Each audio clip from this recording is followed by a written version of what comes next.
Gouging Fire is one of the new Fire-type Paradox Pokemon introduced in Scarlet and Violet, and today we're going to try and see if we can make it work on the in-game ladder to show why it might have success in VGC. With a moveset of Burning Bulwark, Flare Blitz, Breaking Swipe, and Stomping Tantrum, this thing proves to be an incredible breaker in VGC, with the Clear Amulet being amazing for stopping common intimidators like Landorus and Incineroar from weakening it, as well as Pokemon with Icy Wind and Electro Whip from slowing it down, and with the Protosynthesis ability, this proves to be a nightmare. Overall, this partners well with Tornadus, which is Tailwind, Sunny Day, Bleakwind Storm, and Taunt, which proves to be a great support Pokemon, especially when thrown on here with our other Paradox Pokemon besides Gouging Fire. This has the Mental Herb to stop opposing Whimsicott and Tornadus from going for Taunt into it, and Tera Ghost to help avoid Fake Out users. Speaking of one of our other Paradox Pokemon, we're going to be using Walking Wake, which while it's not currently legal in Regulation E, since we are testing Gouging Fire, which is another Blueberry Pokedex Pokemon, I figured I may as well throw Walking Wake on here as it falls in the same sort of boat.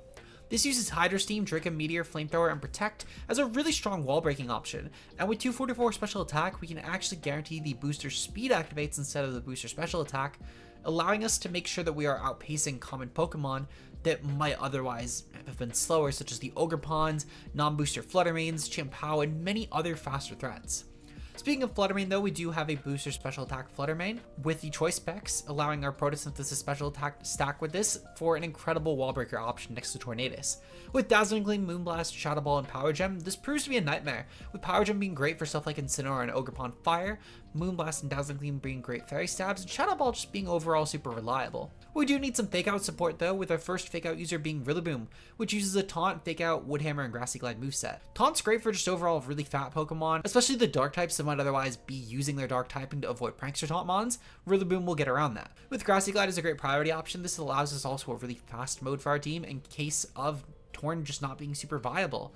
And overall, Rillaboom just proves to be a really great damage breaker with the Miracle Seed and Grassy Glide with Tera Grass. Finally though, we do have a little bit bulkier of a Fake Out option with Iron Hands, using Tera Fire to help with defensive matchups into Pokemon like Fluttermane and Chiyu, and with Fake Out, Wild Charge, Drain Punch, and Heavy Slam, this proves to just be a nuisance for the whole format. With our attack investment, we should be able to guarantee a 2-hit KO into Standard Incineroar, which I'm going to guess will be 244 HP and 12 Fizz Def, though there's technically not a current spread out there. I just think that that's fairly optimized defense-wise for a lot of common threats, as well as the fact that it's really all that it can afford after going to special attack calcs for stuff like Fluttermane. With our 100 speed, we should be able to creep a 12 speed Incineroar in case if we're fighting something that's extremely obnoxiously bulky, instead of going for the faster sets that might be creeping like a 0 speed Rillaboom. The rest is going to be going into our Spidef to try and help take hits better from a lot of common special threats in the tier, as this is an Assault Vest Pokemon, that's its job. And the 12 Fizz Def remaining is just here because it's leftover bulk that I didn't need for any of my Fluttermane or Chiyu, etc. calcs. The rental code is going to be on screen as well as in the description below with the paste itself if you want to try this on Showdown. And with that said, let's try and get an example battle to show just how good Gouging Fire is going to be in VGC. Alright, and we're here with our showcase for Gouging Fire. We're taking on a team consisting of Tornadus, Roaring Moon, Fluttermane, Landorus, Sneasler, and Indeedee. Definitely an interesting composition for sure. I feel like Gouging Fire actually could do a really good job here, especially with the Tera Grass to get around that Landorus, and I honestly think we can get a lot of really good mileage out of it and show why it's a pretty threatening Pokemon.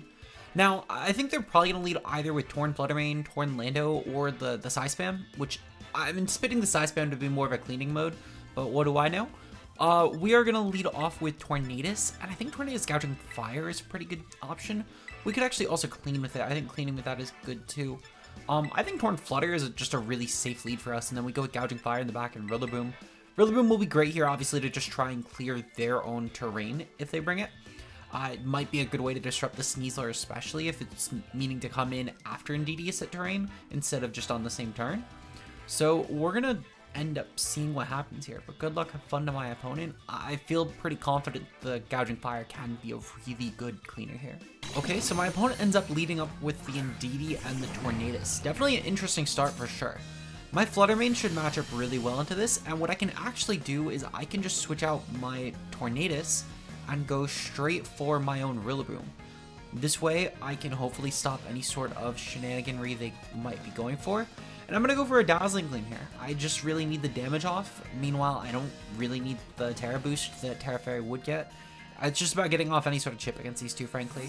And by doing this, I can also make sure to allow my Fluttermane just to wear them into range of the Gouging Fire later on.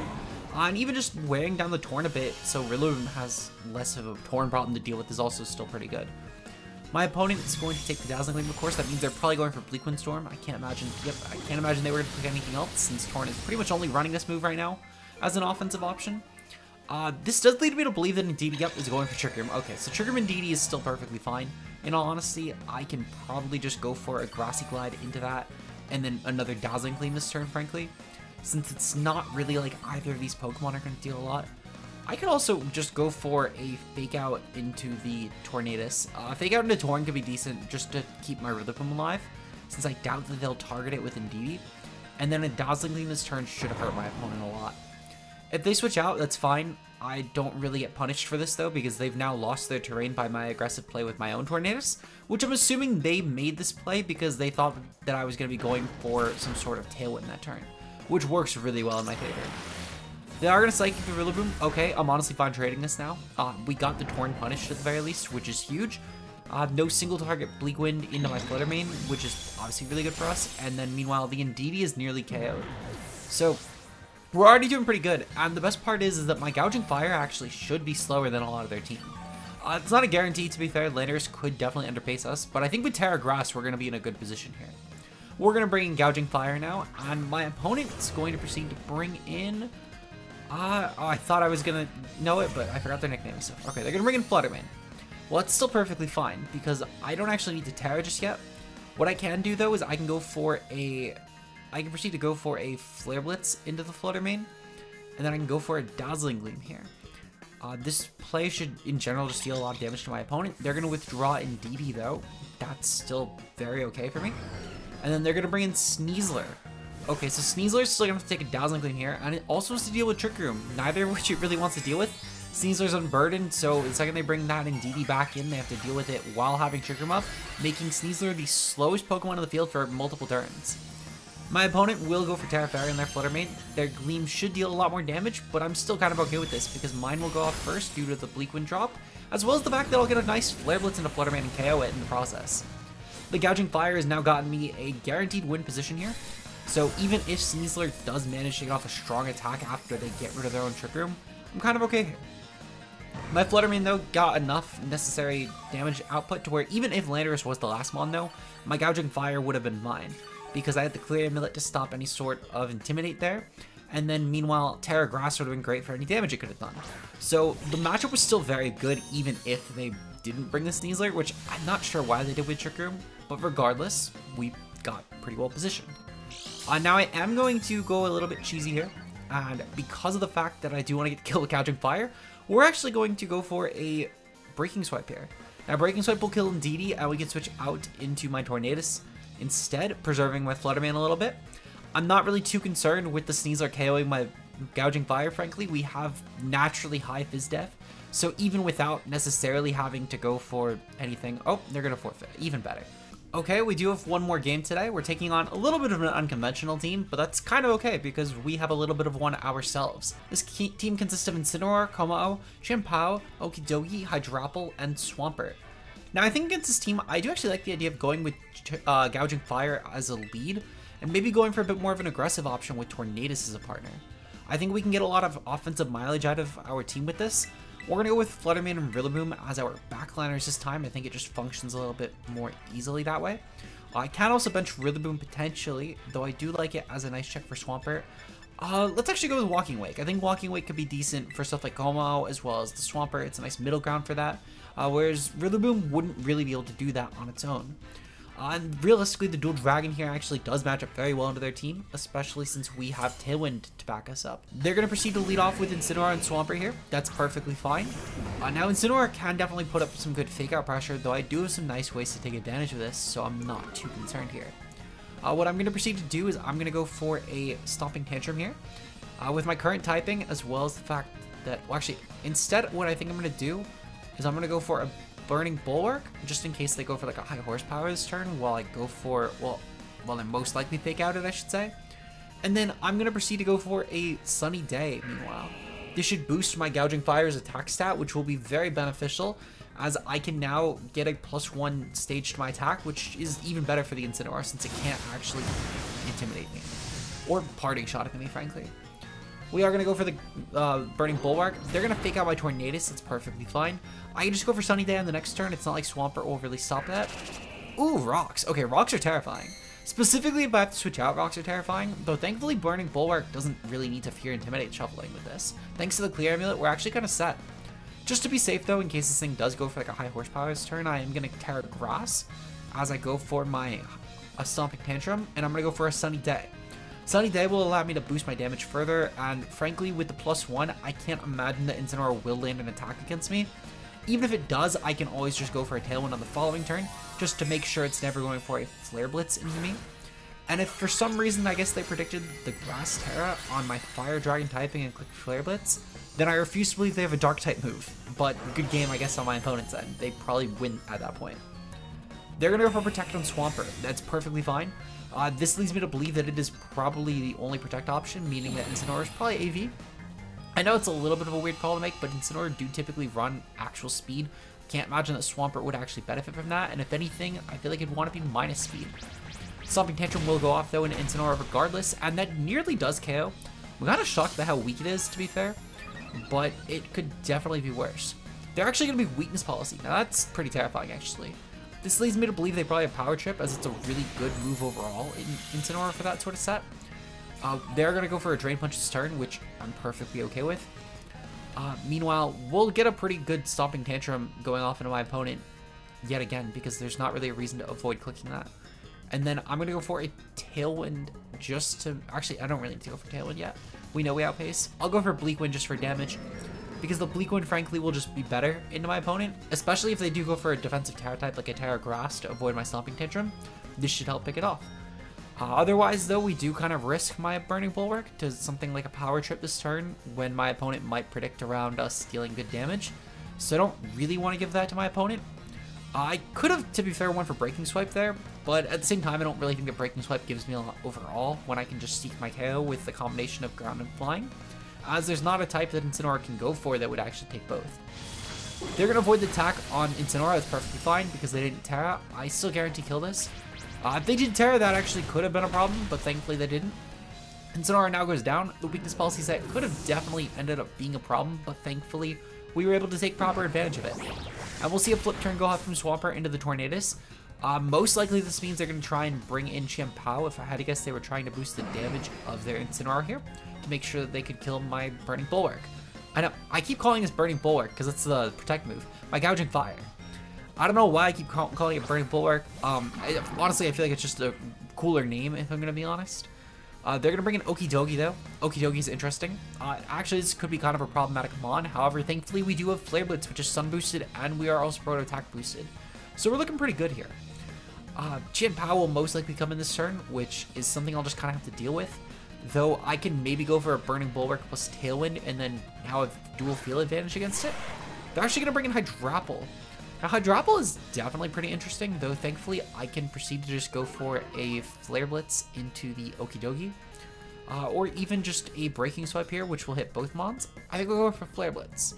And then I can go for a Bleakwind Storm, specifically to try and get some good damage off on a Hydrapple plus Okidogi, as this should definitely at least kill... I feel like this at least kills one of them. I feel like one of these two is probably AV, and the other one's probably meant to be more of a support or setup sort of Pokemon. If I had to guess, the AV mod is probably Hydrapple. Meanwhile, the Okidogi is more of like a bulk up set, or maybe even some sort of like taunt set. I think it gets taunt. We're gonna see if Bleakwind go off though either way. Actually, both Pokemon take it. Now this definitely surprises me. I know that Okidogi has some good Spadef, but it still surprises me nonetheless. Thankfully though, oh my god, I keep calling it Burning Bulwark. Gouging Fire ended up claiming the kill. And I can't see a world where unless this Hydrapple goes for a dual damage Fickle Beam where it could have killed. Thankfully, though, it did not get the dual damage off, and it didn't go for Drago either, so it wasn't claiming a kill here. Now, Swampert is going to come in. It is the last Pokemon, but at the same time, I can just go for a Bleakwind plus a high horsepower, or a Stomping Tantrum, and I can pick off the Swampert plus Hydrapple here. Actually, Swampert probably won't die this turn, but it will definitely die in the following. And I don't really see a world where Swampert can actually win this against Tera Grass on my Gouging Fire. They could definitely go for some sort of defensive Tera to maybe stall a turn, but there's not a world where that actually makes a huge difference for them. So we're going to go for Breaking Swipe here, and I'm going to go for Bleakwind. I think this is actually my best play, because in case Bleakwind misses, this still guarantee kills the Hydrapple, while also weakening the Swampert's attacks, as we have seen physical through Flip Turn, and it's Flip Turn, Protect, and Stealth Rocks. So if its last move is, let's say, Earthquake, then it's not really going to have any way besides Flip Turn to damage my Torment anyway. Or even if it's like an Earth Power, an Ice Beam, or whatever it ends up being, I still feel like at least weakening the Flip Turn damage, which is probably going to be one of the better clicks it has, is beneficial. They're just going to go for Protect anyway. They're probably trying to stall at the Sun, which is a very viable option for them, to be fair, as they don't know that I have Breaking Swipe as a safe button to click against both. They were probably hoping on a Bleakwind miss that turn, which is honestly pretty valid. Thankfully, though, we do hit the Bleakwind, and even if we didn't, honestly, we would have killed with the attack boosted Breaking Swipe here. But it's still not a bad thing nonetheless, so we'll take that. Now, Swampert is going to get some Leftovers recovery. I should be able to just take it out this turn. Again, the combination of Bleakwind plus Breaking Swipe is pretty scary, especially when we are now single target. So I can't imagine that Swampert takes this. If I was my opponent, I think this is the time where I'd probably forfeit the game. Though maybe they have an ace in their hole. They have an ace in the hole. I mess up that analogy pretty badly. Maybe they have an ace in the hole though that could actually pull us back. But again, I can't imagine a second move that Swampert would have that would take advantage of my team while still not having to worry about the Sun, especially when we have seen Flip Turn revealed as one of the moves. But I'm curious to see what my opponent ends up doing here. If I had to guess, okay, so they're not going for Protect, and the Bleakwind gets a crit actually. Now, I'm not sure how much this matters because we are +1 on Breaking Swipe and it is a single target move now, meaning we take advantage of the full base 60. But regardless though, we end up picking up the game. Gouging Fire ended up doing an incredible job on lead. Honestly, really incredible Pokemon nonetheless. Hopefully you guys enjoyed this, and if you did and you want to see some more teams like this, of course, leave a like and subscribe. I have teams planned for all of the new major DLC Pokemon, so let me know down below what Pokemon you want to see me feature next, as I'll take comment suggestions from you guys in terms of what to showcase. I have a team planned for everything new besides Picharon and Terapagos so far, though they will also get teams in the near future. Picharon will not because there's no team ready for it. But at the very least, we definitely can get one for Terapagos. I just need to finish catching it.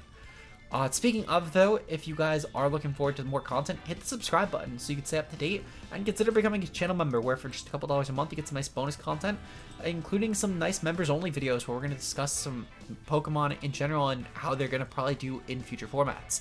Our current channel members, of course, are Mia, Zeke0, Rao Sakura, Obo, Johannes B, Endless Gadgets, Ultra Player 12, Incog M, and Vincent Wee, who is a bigger fan. For the bigger fan tier, of course, I will offer team building support as well. With that said, of course, I will see you guys in the next video. Until then, peace out, guys.